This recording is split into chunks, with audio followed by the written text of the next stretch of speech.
বাংলাদেশে শুধু পেপসি খাওয়া হারাম, আর নইলে সব খাওয়া হালাল। অনেকে জিজ্ঞাসা কি লেগে কইছি এই কথা, কি লেগে কইছি? সিলেটের সাদা পাথরের শহরের নাম শুনছিলেন? জাফলং। একটা সাদা পাথর নাই, বিশ্বাস করেন, সব কালো হয়ে গেছে, কালা কালা।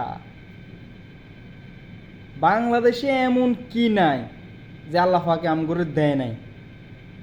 পর্যটনের ক্ষেত্রে বলেন, কয়লা বলেন, গ্যাস বলেন, কি নাই ভাই, কি নাই? বন জঙ্গল, কৃষি, সব কিছু ছিল। লগে চোর বাটফা চাঁদাবাস এগুলোরও আল্লাহ পাক আমগো দেশে ভাড়াই দিছে।